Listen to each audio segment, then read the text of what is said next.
Hello, everyone, and welcome to today's session Bad, Good, and Best Password Practices Preventing Dictionary Based Attacks. And I am Ritika Chakraborty. I will be your host for the day. Before we get started, we would like to go over a few house rules for our attendees. The session will be on listen only mode and will last for an hour, out of which the last 10 minutes will be dedicated to Q&A.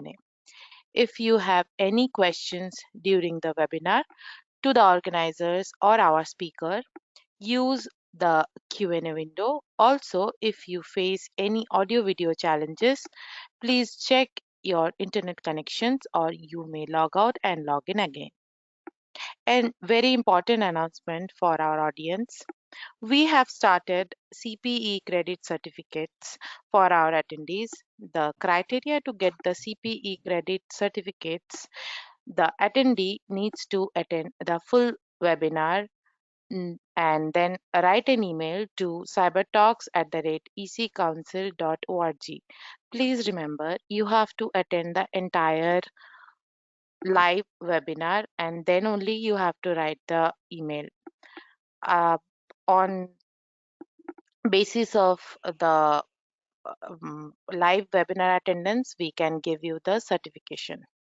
Also, we would like to announce to our audience about the special handouts. Take the screenshot of the running webinar and post in your social media, LinkedIn or Twitter, tagging EC Council and use the hashtag CyberTalks. We will share the free handouts to our first 5 audiences. As a commitment to closing the cybersecurity workforce gap by creating multi-domain cyber technicians, EC Council pledges $3.5 million towards CCT education and certification scholarships to certify approximately 10,000 cyber professionals ready to contribute to the industry. Did you know that you can be part of the lucrative cybersecurity industry? Even top companies like Google, Microsoft, Amazon, IBM, Facebook, and Dell all hire cybersecurity professionals. The cybersecurity industry has a 0% unemployment rate. The average salary for an entry-level cybersecurity job is about $100,000 per year in the United States. Furthermore, you don't need to know coding and learn from your home, and you get a scholarship to kickstart your career. Apply now. EC Council is pledging a $3.5 million CCT scholarship for cybersecurity career starters. Scan the QR code on the screen to apply for the scholarship. Fill out the form. If you want to know more, kindly visit our website given in the chat section. Now, about our speaker. Sergey is a security and cloud expert and instructor with more than 15 years of experience in Microsoft technologies. His day to day job is to help companies securely embrace cloud technologies. He has certifications and recognitions such as Microsoft MVP Security, OSCP, OSEP, ECPPT, ECPTX, Microsoft Certified Trainer, MCT Regional Lead, EC Council's multiple certification. He has CEH, CPENT, LPT, CCSC, CEI, CREST, CPSA, CRT, and many more.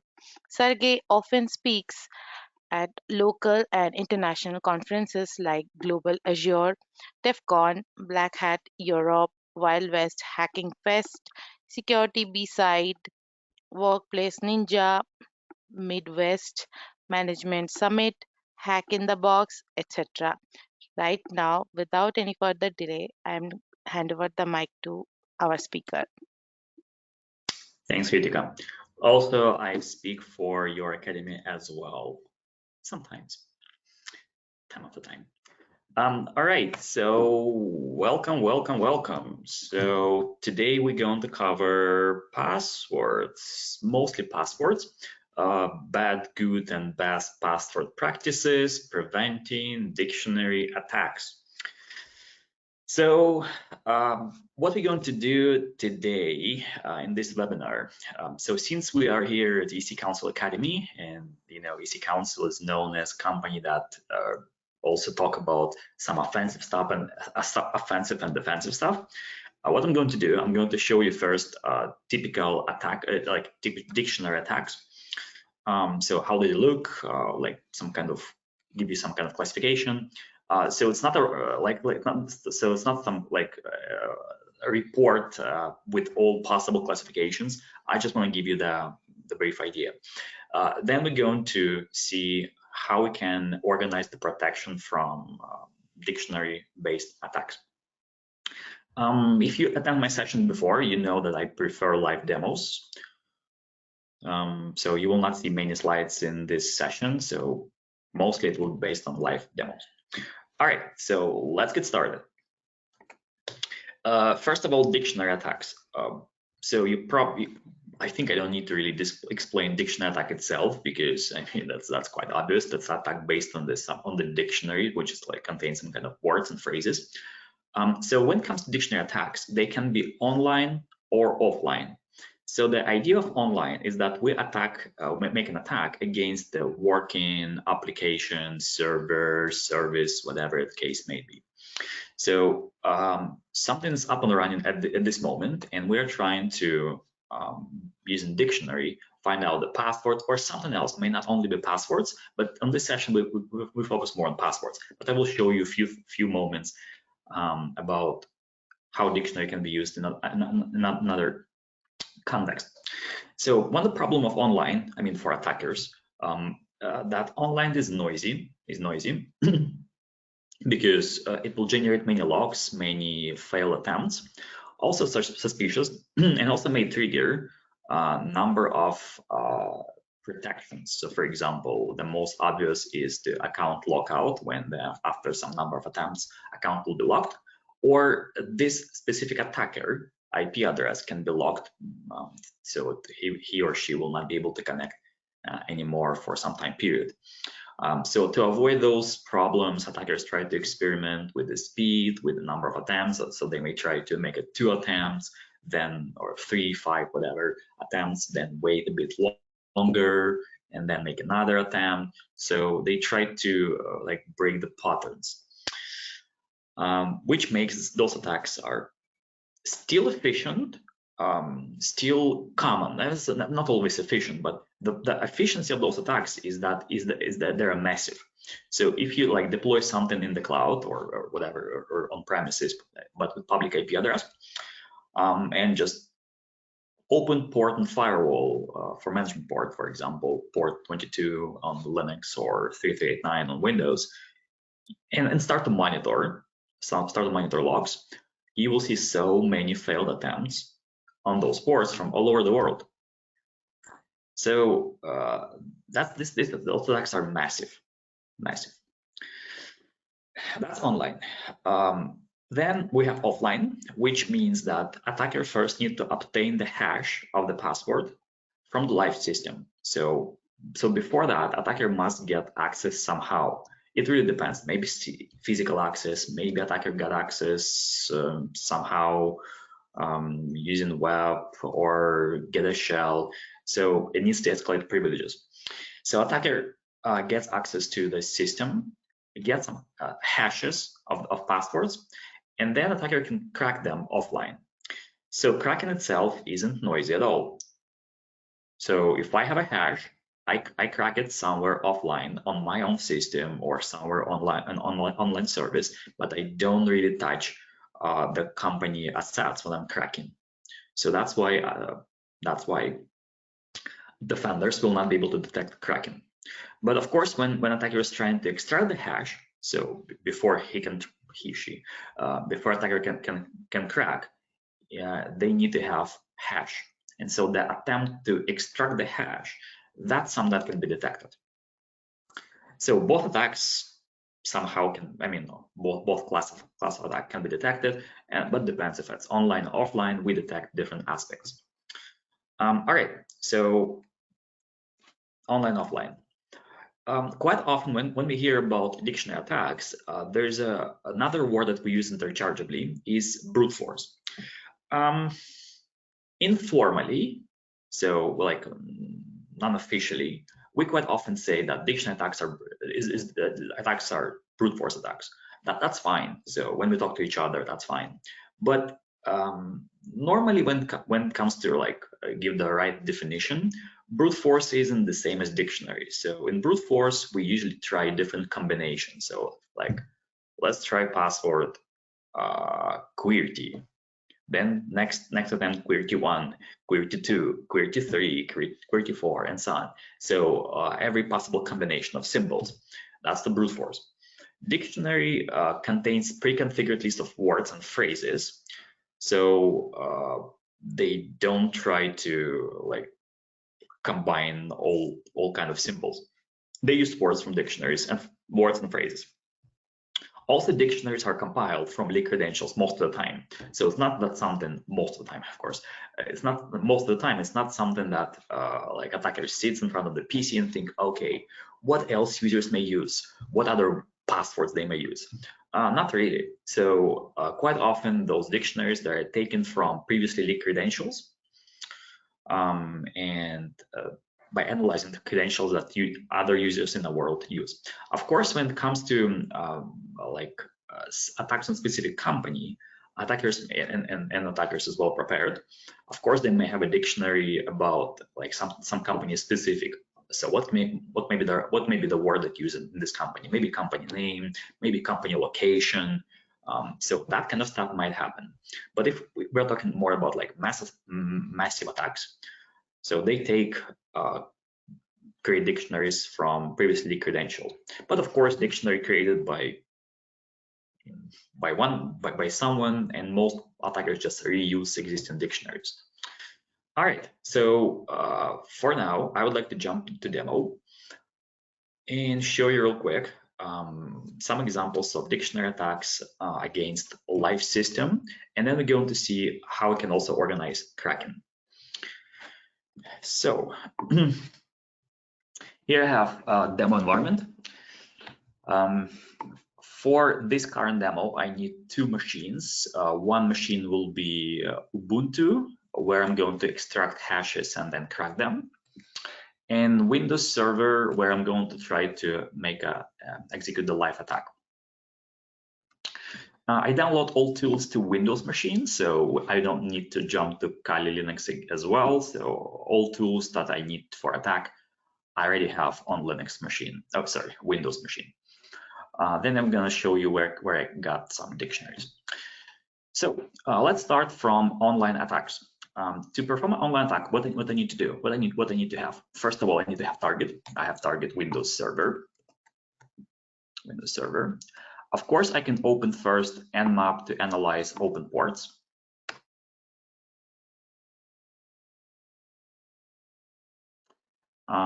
So for the sake of time, let me just type that IP address 10.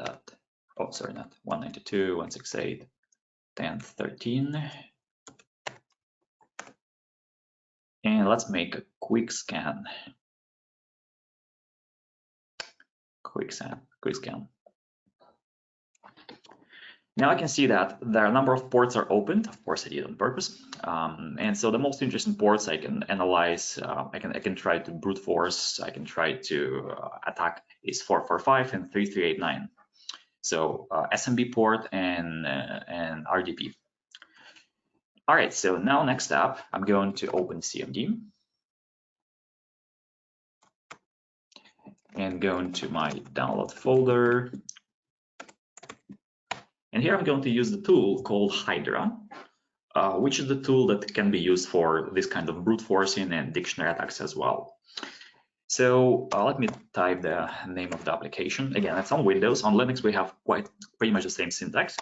Then I need to specify the command what will be a login. So it may be fixed login, or I can attach the dictionary with typical usernames. So let me attach a dictionary. And the dictionary is called top usernames shortlist. Then the password is 500 worst passwords.txt, and then IP address of my target, and protocol RDP. Press enter. Please keep in mind it might take time. So yeah, of course I could hard code the username, and that will be faster, or create like a smaller dictionary, not 500 but maybe 5 worst passwords. That would be faster. But let me just show you at least more or less realistic dictionary attack. So now I'm trying to find out credentials to this machine. Of course, on purpose, I used the standard username. I didn't change the username that of local administrator. And of course, I set the simple password that should be in the dictionary. All right, so look at this. Now we found that login is administrator, and the password is PASSW0RD. So, all right, I can cancel that. And now if I want to connect, of course, I know credentials. So let's test. Let's test credentials. All right, it's already connected. Let me find out virtual machine, press enter. So username already there, and try on this password, and it seems to be correct. Of course, it's correct. So that was online attack on the live system. Let's take a look at something else. So how offline may look like. By the way, offline I will show you for Linux and for Windows as well. So let's start from Linux, because previous attack was on Windows. Let's do offline on Linux, and then we'll jump back to Windows to perform another offline attack. So on Linux, what I'm going to do, let's say I obtained some kind of root privileges or pseudo privileges, whatever. And so if I have pseudo privileges, I can get access to two files. So first of all, there are 2 files where passwords are stored: etc passwd, where our username and some kind of information about user is stored. So I can see here the user called me. And there's another file which I cannot really read without root privileges, called shadow. And permission denied. Of course, to read that, I need to first type sudo etc shadow, provide a password, and now we can see that there's a password hash. So how I extract that doesn't really matter, because now it's not a full hacking demo. The goal here is to talk about dictionary attacks. So I already got those 2 files. So I extract them from a Linux machine and place them to here. So PSWD and shadow. All right, now I would like to crack. To do it, I need to use tool. Again, I can use it on Kali or any other Linux, but I download everything on Windows. So tool called John the Reaper. If I want to do that, let me go back to my folder, clear the screen, and go to John and /run. So I already placed. I should place the copies. Maybe not. Maybe I placed them and I removed them. Let me copy. Place here. Yeah, it's not there. Now I placed those both password and shadow to the John folder. And next tool I need to use is called unshadow. So I need to combine those 2 files together with a special tool called unshadow. So press WD shadow, and let's call it shadowed.txt.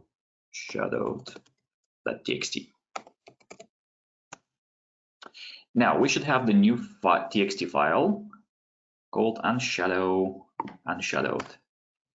Yeah.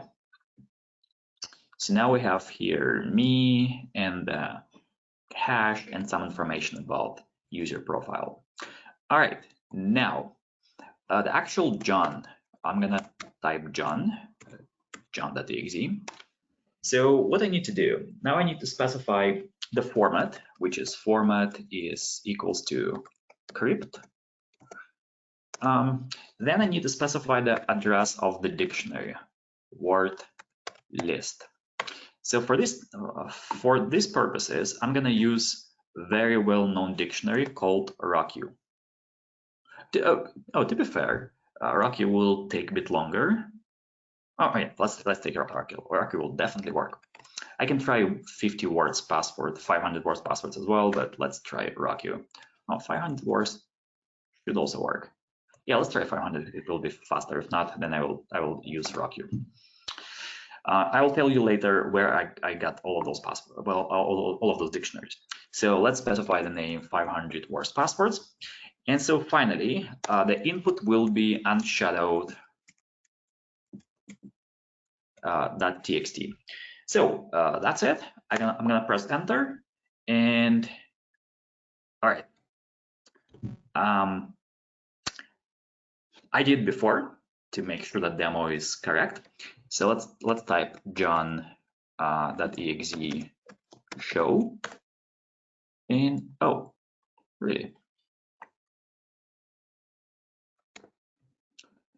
Loaded one password hash, no password hashes left to crack. Is everything correct here? Yeah, seems to be. But doesn't want to show anything. I configure everything, then I remove everything, and looks like now it's complaining a bit about something. All right, so what if I try show again?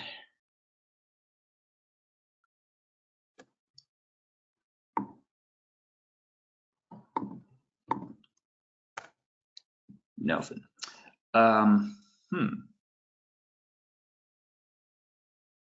Okay. I can try different dictionary, but seems like it's like about format. Shadowed rocket.txt and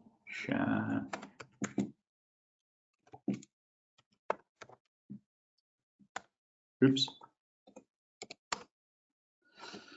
All right, so now this guy disappeared. Oh, sorry, unshadowed. Nope, still nothing.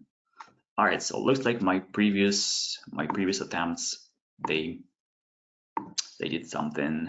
Let me try to kill that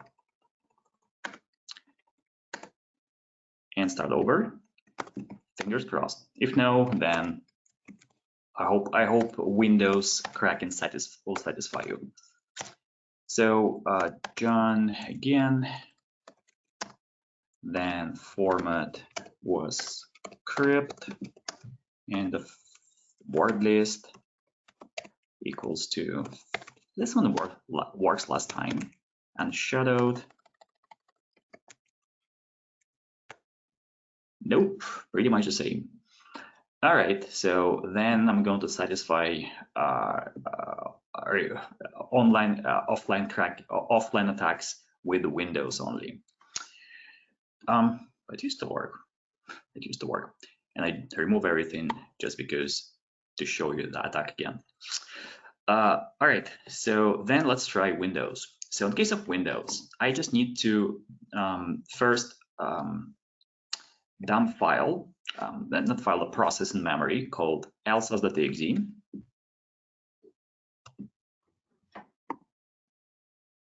That's where credentials are cached. Also, it used to work, but it's still working. All right, now I have dump. Let me copy this dump. Paste to my download folder, and here I need the tool called Mimikatz. Probably you heard about this tool many times. Tool Mimikatz to actually crack. So let's say now secure LSA mini dump lsas.dmp.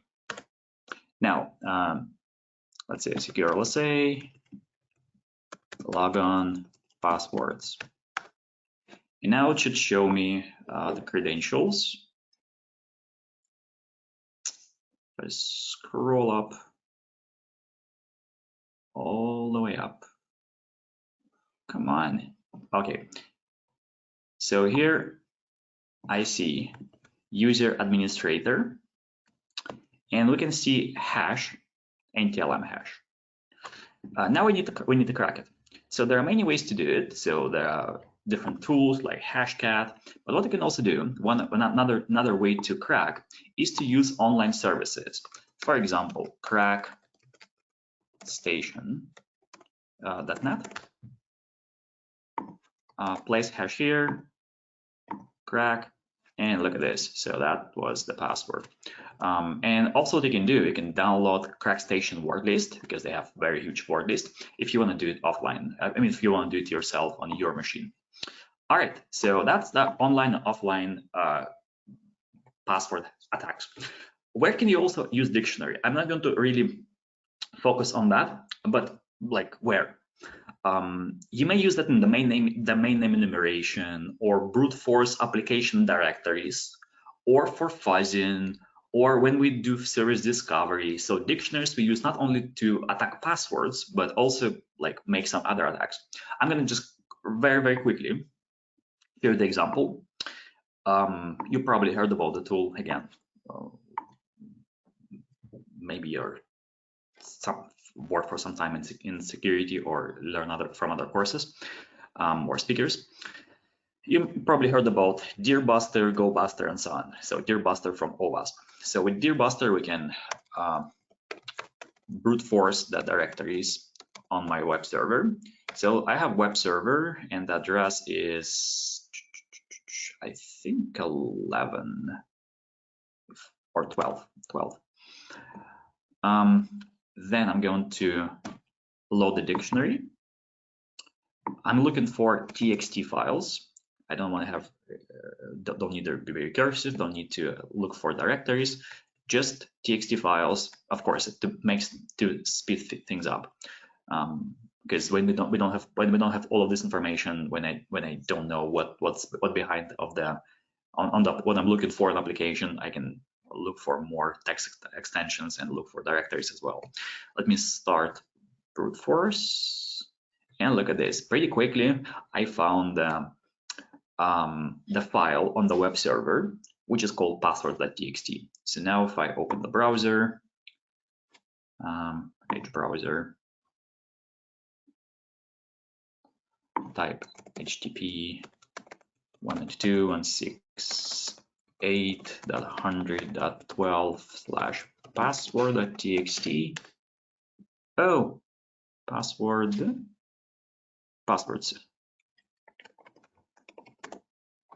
and we found out some solution, some hidden word on the web server. So dictionaries can be used not only to find a password, I mean to attack password, but also to brute force directories, and also we can find out different secrets on those directories. All right, where can you find dictionaries? So there are a few famous dictionaries that you may work with. Of course, you may find more, but that's famous dictionaries. So the first one is Rocky.txt, very well known. Rocky.txt is more universal, and it's intended to compromise passwords. But if you want to use dictionaries for other purposes, again, directory brute forcing and so on, and for fuzzing, here is the repository called SecLists.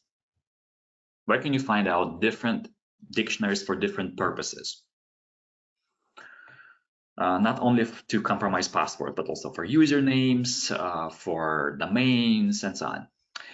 Then one more service, you probably heard about this service, Have I Been Pwned, where can you test, like when you check your email, if this email has leaked credentials. You can also test your password. You can also download the dictionary from Have I Been Pwned as well. So that's the known dictionaries that you can find somewhere around the web. Now, Tools that I use here, Git, Hydra, John the Reaper for cracking. Hashcat also, I didn't show you Hashcat, but it's like has similar features to John the Reaper. Of course, there are nuances. Deerbuster, by the way, all descriptions from are generic or taken from the from their websites. That's not something that it's not my personal opinion about them. So and finally, Potato. So Potato is like that's a description from their website. So written out of frustration from Hydra, Medusa, and crack Metasploit and so on, like universal tool for password to attack make password attacks.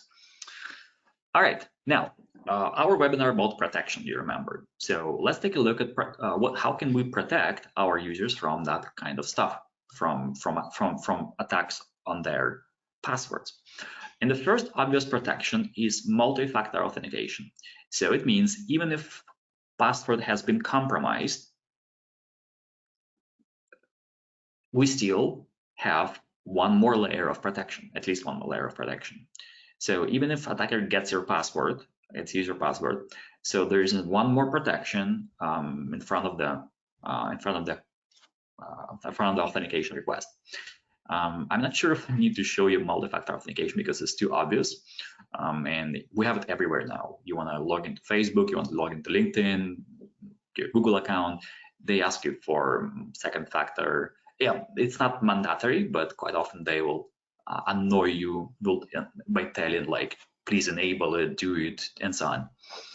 So next on what we can do, we can apply password policies. So what it means, password policies, quite often you see like requirements. Use at least 12 symbols, 12 characters, use capital, lowercase, and so on. That's a good idea, but nowadays we can also make it one step beyond and also analyze password if this password is guessable, if this password is well known, and that shouldn't be used by users. There are a number of tools and services that do it. I don't want to give you specific names, but let me show you one example from Microsoft, from Entra ID, which is the service of Microsoft Cloud. Again, there are other alternatives. I'm not trying to convince you that that's the best service. It's just an example how it may work, how password policy may work. Let me go there real quick. Close that.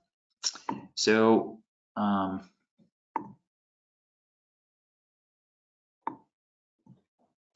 gonna go to security, authentication methods, password protection.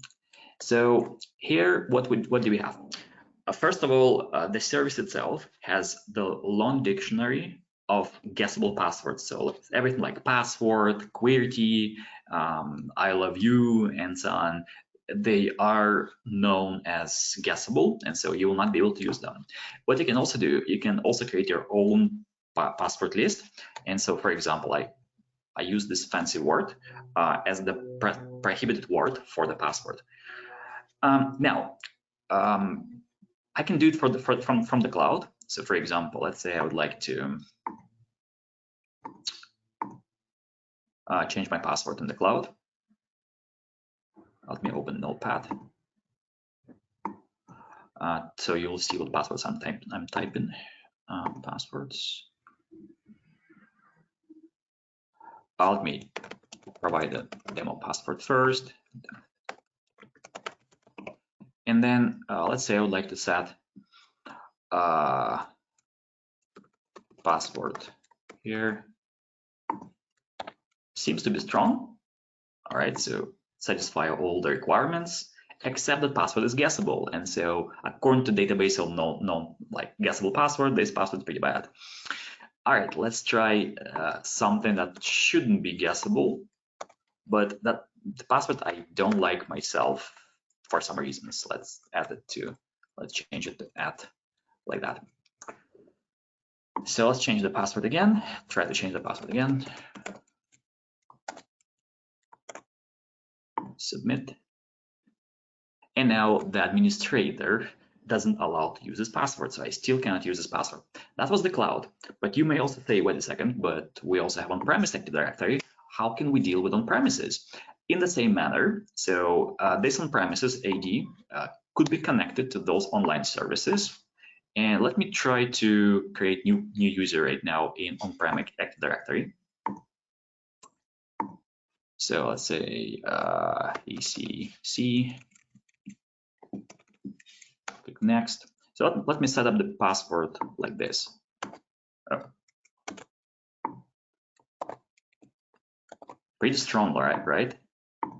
Click next, click finish, and no, Windows cannot set the password because password policy. Of course, Windows has standard message, but it's because my Active Directory is integrated with this service that doesn't allow me to set passwords from the list. All right, so password policies. Not just make it longer, but also analyze for if password is guessable. Next one, passwordless. If you don't have password, I mean, if user doesn't have password, then there's nothing to compromise. Passwordless. So that's a current trend when companies trying to move away from passwords to some kind of alternative authentication. So fingerprints, biometrics, and some devices, FIDO keys, so to avoid to use passwords. Let me show you one quick example, very quick. I'm gonna try to log into my Azure again. I'm gonna provide username of my, that's the demo user, just in case. Now instead of asking me for password, it asked me for some kind of numbers. So I open my smartphone, I type those numbers, say yes. My application asked me to provide fingerprint, I do, and now I can log in. So no passwords so far. So no passwords, no dictionary attacks, right? I mean, at least attacks on passwords, dictionary attacks on passwords. So one more is called password managers. Password managers. Password managers allows to store securely passwords in a single service, and then paste those passwords when needed. But of course, there is some must be good protection of the service itself. We know there are some cases when famous cloud services were compromised. There are also on-premises version of them. I mean, not of them, but again, I'm trying to avoid to use any names. Oh, KeePass, I think it's free, so I can say KeePass. KeePass is on-premise version, so you may try to use KeePass, or you may take a look at the cloud service, but keep in mind, there are famous cases when those services are also compromised. Next one, intelligent lockout policies. Why I'm saying intelligent? Intelligent. Standard lockout policy is pretty horrible. It's horrible. Why? Because let's say you have account lockout after 3 or 5 incorrect attempts. All right, so if I know your username, I can lock you out for the next 30 minutes or 1 hour. And then after 1 hour, I can lock you out again. And so you will never get back, your account will never get back to life, because every hour or every 30 minutes, depends on the policies, I can lock you out. So just the standard lockout policies, they are not very, so they're efficient if you want to organize denial of service for the account. But currently, local policy should be a bit smarter. So they should analyze also more than not only failed attempts, but also where attempt came from. So for which IP address? Does the attempt look like the pattern of attempt look the same as normal user attempts? So the same tool, the same try. So we need to analyze also the pattern, like typical user attempts, and compare with current attempts. Of course, it's hard to implement when you have just on-premises standard policies, but there are, again, a number of tools and services that can do more intelligent analysis of sign attempts. And finally, I think I should finish now.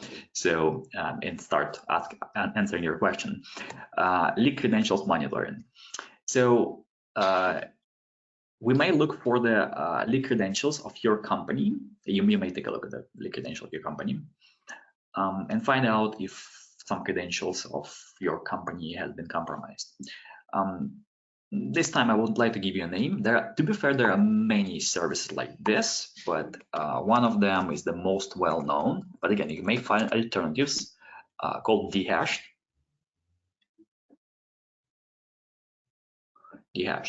So you need to sign up. And I think, as far as I remember, for first day, access is free for the first day, just to have a look and feel. Then from the second day, they ask you to pay. So what you need to do in this service, you just type your corporate email address. I mean, not email address, but corporate domain, and they show you all known credentials associated with this domain. So all users, passwords that known as compromised from this corporate domain. All right. So, and now we reach to the end of the lecture, and I guess it's time for the first time. I'm always on time, and we have 3 minutes, right, for Q&A? Yes, we have. Thank you, Sergey, for the wonderful session. We have got already a few good feedbacks regarding the demonstration. It's very good. Thank you. Maybe you have any, who knows? Yes. So before we start the Q&A, today's webinar is in sync with our CEH certification. EC Council CEH maps to many ethical hacking roles in the industry like security analyst, information security analyst, certified ethical hacker, security consultant, site administrator, and network management executive. Anyone with CEH certification is eligible for 18,000 plus number of immediate job openings with an average salary of 90,000 to $110,000 per annum. If you are interested to know more, kindly take part in the poll that's going to be conducted now.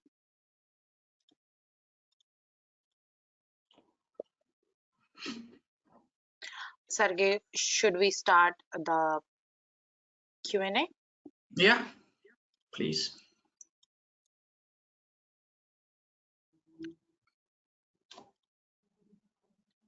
Okay. Should I paste it to your chat box? Yeah, I can stop screen share. Unfortunately, actually, I don't have yeah. Oh, okay, I can take the questions. Our first question is, how protected is the password of clients in the network? Okay, so I don't see any questions here. Okay, then so how protect passwords in the client network, right? Do you mean that when we try to sign in somewhere and then if someone can eavesdrop and intercept the request? Of course, you don't know the details of the question, but yeah, I guess that was the question. Currently, all services that exchange those passwords, I mean, that exchange tokens and so on, so all communications, they are encrypted. So quite often, if you're like user signs into web application, it's HTTPS, so interception will not give you anything. So I would say they are nowadays they are. So it still may have some legacy services that send username and password unencrypted in a plain text. It is possible, but not that common nowadays. I would say the most common communication attack that we have now is SMB. like based on SMB, because not every company implement SMB sign-in. And so interception of NTLMV2 hash, it is possible. I can see myself. It is possible, but also Microsoft, for example, every Windows version has better and better SMB protection, so you just need to enable it. So yeah, I would say communication, the protection of communication is pretty nice nowadays. So from now, actually, I'm pasting the questions. You can take it. I'm a student. I perform any action as learning. If I perform any action as learning, like port scanning or brute force, how will EDR, XDR, distinguish me an unethical attacker? Further, my IP is supposed to be blocked in the adverse case. How can I perform this for learning purposes? Good question. Good question. So first of all, there are a number of resources for cyber attacks. Like then vulnerable web application, but you should use that resource that allow you to make a scan and do penetration test. By the way, large cloud providers like Amazon, Microsoft, Google, they also don't mind if you pen test the resources deployed in their cloud. Of course, you should have it should be your resources, not that don't belong to someone else. So normally you should work with the resources that allow you to do this pen test and for learning purposes. So just take a look at over the internet and you will find out. I think even EC Council provides this kind of application, if I remember correct. Maybe I'm wrong. For learning purposes. In today's time, with MFA capabilities available in most services, does password expire policy have value as security controls? Good question. Generally speaking, not really. So password expiration by time doesn't make much sense, because if you force users to change the password, they will not make significant changes. They will just add change one character. So if that was password, if that was password, they will add password 1, then password 2, password 3, password 4, and so on. So nowadays it doesn't make much sense. So change password makes sense if password was compromised, of course. So if you found that this password somewhere in the databases of known credentials, in that case, yes, password should be changed. But password expiration itself, no, doesn't make much sense anymore. What are the countermeasures to protect from pass the hash attacks, dictionary attacks? First of all, pass the hash and dictionary attacks, they are pretty different. So pass the hash isn't based on the dictionary attacks. So that's two different protections. Pass the hash, first of all, can be on-premise, local or for local accounts or for domain accounts. That's also a different story. Generally speaking, most antivirus, they detect when you try to dump credentials.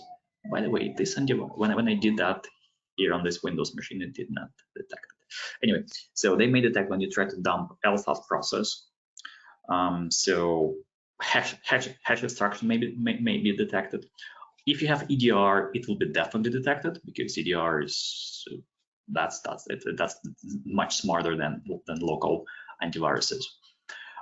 Plus, if there are no hashes, there is no problem. So if we move you from NTLM authentication to Kerberos authentication, then pass the hash will not work anymore. So in the main, so say goodbye to NTLM and just use Kerberos. What can be put in place to mitigate the use of dictionary-based passwords? Is user training the only approach?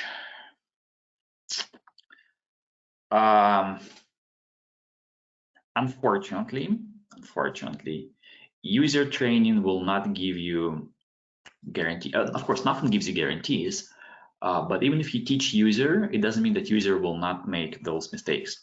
Plus user, we have like some kind of rotation. User leave the company, users come to the company. You cannot perform the training for every single person right away. So yeah, user training is a good idea, but not the only one. Not the only one. So I showed you before. Service. All right, I'm trying to avoid names, but I showed the service that analyzed the password that user trying to set, and if password is known, then it will not be accepted. So again, that's what I showed you before in authentication methods. If I go back to my domain, let me try to set up another password, something well known like I love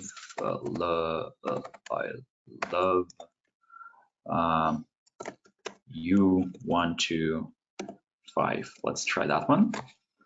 So if I try to set this password,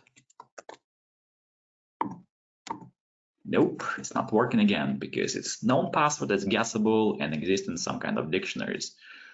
So that's how. Have your own dictionary, which is better than dictionary of attackers.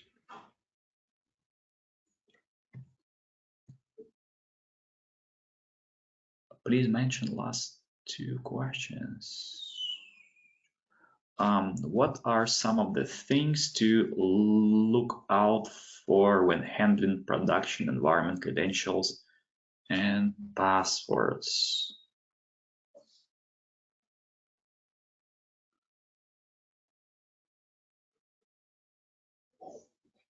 Very broad question. Which webinar? I don't know what do I need to say here. It's very, very broad, and I'm not sure what should I say here. I would say MFA. So that's the top one, MFA. What can be put in place to mitigate the use of dictionary-based passwords? I answered this question already. I answered the question.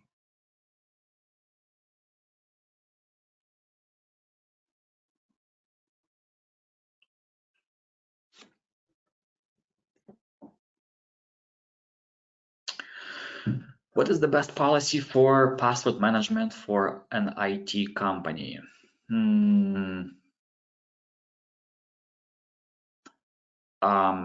I would say the same as for user, but IT can adopt, but adoption for IT is just short. The period of adoption is much shorter.